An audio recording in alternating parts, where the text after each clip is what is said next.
The Sleeper app finally updated its ADPs, finally. A lot of new busts, new targets. Come check it out because now you'll see every detail about this new update. Finally, guys, finally it's updated. What a time to be alive. And it makes me very happy to not see Halliburton here on the 12th spot. And yeah, I'm very happy to talk with you about the new update of the ADP. And we have a lot of new targets and a lot of new busts. To kick things off, a hot take, because I know that a lot of you would not agree with what I'm gonna say right now, but Shea is a player to avoid if you're on the second position, first position, third position. I've seen him go I've seen him go in the first position. Here he's on the fourth position, which is not that bad, but for me it's a crime for you if you're in the first four positions to grab him. And I'm gonna tell you why. We're talking here about the lock-in format. How on earth Giannis Antetokounmpo can fall to the fifth position? For me, it's very clear that Shea is an amazing pick on the fifth position. Before that, you're gonna juggle between Wembanyama, Giannis, and Luka. And of course, the clear first pick is Jokic. If you're on the first pick and you pick Shea, that's a terrible decision. Remember, it's a lock-in mode. You need players that explode a lot. And Shea is very consistent. And of course, you can say, hey, Leo, but I'm very high on him on the season. It's an MVP season. Okay, he's an amazing player. But don't need to risk when you have Luka Doncic, a Giannis Antetokounmpo, or Wemby on your end. Scrolling a little bit more down, and you see a sequence that I don't like very much. Avoid LeBron, Cat, and Paolo on the last end of the first round, and I'm gonna tell you why. I'm saying that they are bad players, of course not, but on your drafts and on your league, you're gonna be prioritizing the best value on each round. And here, if you follow the same ADP, you'll see a sequence that I like a lot more, which is Devin Booker and James Harden. I prefer these two over any of these three above. LeBron, of course, he's the king and he's very good, but he's aging. And you don't know how it's going to be the situation on Los Angeles with Luka being the star. And Cat, I have my concern because with Mike Brown, he'll not be playing 40 minutes. And of course, with the rise of Mitchell Robinson, his rebounds may take down. And he can see like his fantasy numbers explode less. So I would tell you, avoid them in this position and prioritize another players. Right below, Brunson and Siakam. Here, no way. Mainly Brunson. I really don't like Brunson this year. Similar to what I said about Cat, with the new coaching staff, he will play less minutes. Of course, he has an amazing usage. He don't miss games, but man, when you have such amazing options here, you cannot prioritize Jalen Brunson. He should be drafted. I think, on my opinion, he should be drafted on the beginning of the third. I would prioritize a lot of players over him. And Siakam, I like him very much for this season. For me, he's a sleeper on a lot of drafts because he's falling to the third. But on the 17th pick, like on the first half of the second round, I would avoid him 100%. For example, Kevin Durant, Donovan Mitchell, Operation Sengun. Those are names, for example, that I prefer over him. Jalen Johnson is not here. He's a crazy sleeper. He's a crazy sleeper here, and he's not here. I would prioritize him as well over Siakam. But okay, we have a lot of names to talk here, so let's get to the next one. Just remind you that there are plenty of names here which I would love to deep dive in, but I tried to make this video not that long, so please leave in the comments if you want me to deep dive on specific players or specific positions or specific strategies, please, because I'm only starting, as you know, and I would love to hear feedback. Okay, on this part, there are three names that I would like to comment on. Firstly, Franz Wagner. I would avoid him here because for me it's a very good player, but there's Paulo, there's Bain right now. His usage will not be the same as when he went off on his amazing run last season when Paulo was out. He won't repeat this. Or, I doubt he will repeat this because he can shut my mouth and be amazing.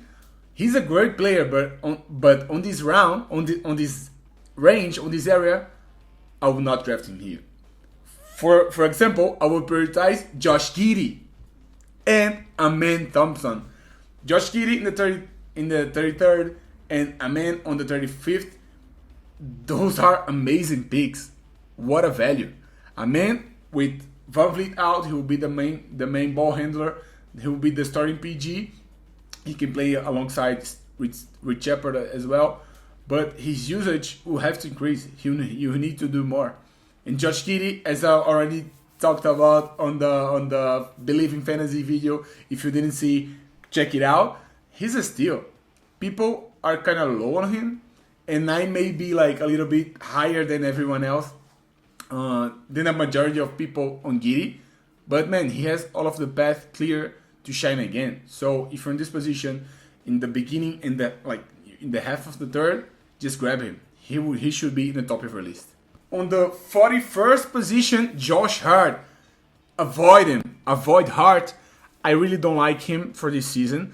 On this range, of course, if he falls to the 6th, 7th, I would definitely pick him there. But on the 4th, man, in the beginning of the 4th, avoid him. There's rumors, of course, that he can play going out of the bench. Mitchell Robinson starting. And of course, the main thing for me is not that, because I think he can play out of the bench and impact. His minutes will be meaningful, but they will not be on the 40s as they were in last season, 38, 39, 40 minutes per night. This won't be repeated with Mike Brown. So that would be the reason for me to avoid him. And going forward, we can see here, for me, this is the biggest steal of the new ADP. Jalen Johnson, the 45th. This means you would be getting Jalen Johnson on the 4th round on 12 teams league. That's a joke. If you can grab him there and he stay healthy, you're gonna win your league. It's as simple as that. So if you can grab some Jalen Johnson on the 4th, just do it. Just do it. Going forward, two names that I really like in this range, Jalen Duren and Danny Avdija. Avdija, I already talked about him on the video that I made to Believe in Fantasy. But he's amazing. For me, I'm very high on him on this season. If you can get him on the 5th round and also in the middle to the end of the 4th, I would do so. I would consider, of course, you gotta understand the value and you gotta understand who is left available for you to judge, because there will not always be an 100% answer for your position in your draft. And Jalen Duren as well, I really like him. He's already proved that he can be a double-double machine. He can be an explosion player on your locks. And of course, he needs minutes. That's the main thing about Detroit that would be the main downside for me. If they want to share his minutes with Isaiah Stewart, this is something that makes me worry. But I really like Jalen Duren here as well. Further below, you see for me the second biggest steal of this new ADP. Chet Holmgren in the 65th position. This is crazy work, man. If your league mates let you pick him in the 7th round, is it? You should reconsider your league, the competitiveness of your league mates. This is still, I don't think I need to talk more about this, but this is crazy. I don't think people will let him fall this hard, because there's hype around him as well. So that's crazy work for me. It makes no sense. One of the most controversial ones, Joel Embiid. For me, that's not controversial at all, guys. We're talking about the lock-in format. Let me remind you, you only need one big score per week. So if he plays the first game of a back-to-back and drops you 50, That's amazing. You can rest my guy. You can play next week. Doesn't matter. If you can grab Joel Embiid on the 6th, 7th, round 8, man, just do it. The risk is worth the reward 100%. Be brave, my man. And I don't really think you need to be brave to grab him on a 6. It's just a logical thing to do. If we're talking about Embiid, we're talking about BI. We can talk about him, the guy who sprained his ankle and lost the whole season last season. But he's amazing. He can play, he can score. And as I mentioned, there's injury risk there, of course. For me, that's one of the worst risks is BI. But on the 8th round, is it? Late 7th, 8, maybe 9 if he falls. You should consider him like 100%. He's a target. He's a clear target. He can rebound, he can assist, he can score, no question about this. In Toronto, he's the best scorer. There's nobody that can score like him. So they will need him to score. So if he's on his feet, he's playing, he should be drafted. And of course, we have to talk about Alex Hart, one of the biggest names that I'm high on this season. He has already shown his potential. On last season, he played only 27 minutes, and he already showed like some explosion of locks.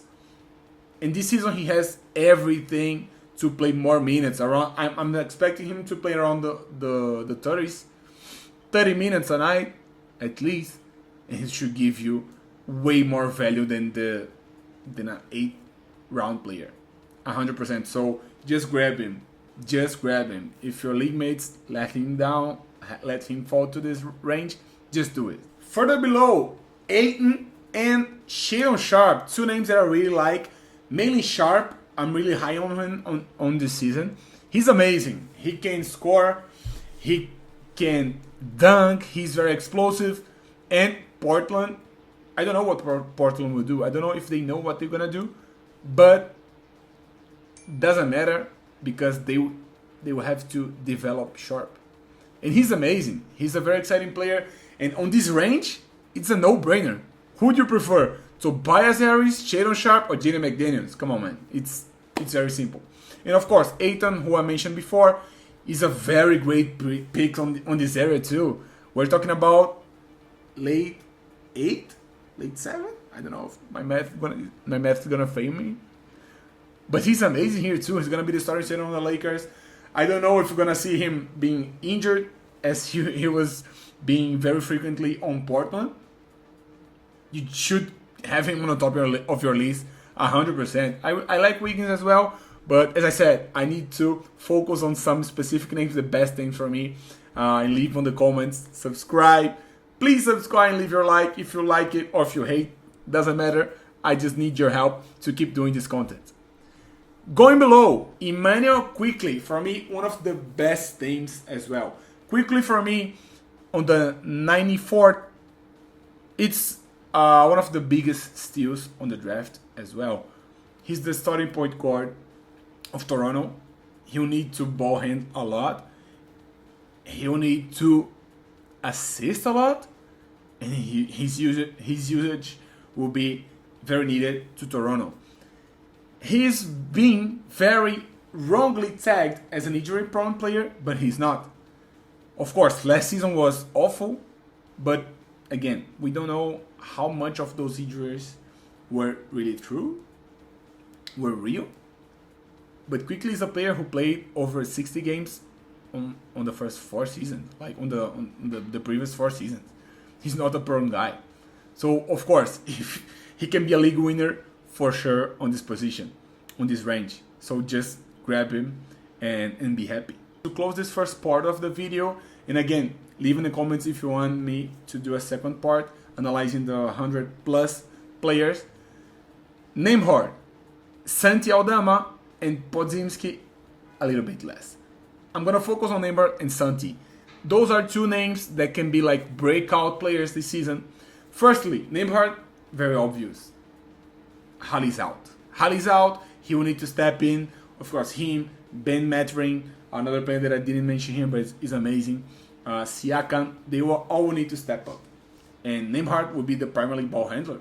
He will need to he'll need to have his usage increased, and he'll need to do more. So on this range, we're talking about around 100 is an amazing steal.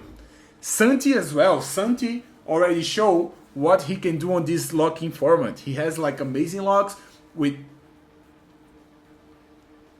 I don't know, 25 minutes, 27 minutes. Whenever he plays 30 plus, it's guaranteed a lock, basically. Memphis does not have JJJ, Zach Edey, and Brandon Clark to start the season. Aldama, even if you don't like him, you should grab him so you can trade him. His usage, I got emotional, guys, sorry. His usage will see a tick up 100%. He should be considered. He's amazing. He can rebound, he can assist, he can score. Just do it. On the 99, just do it. There's a lot more here. Also, I really like him. Tomani Kamara, I really like him. Okongu, I can deep dive on them, and just let me know on the comments.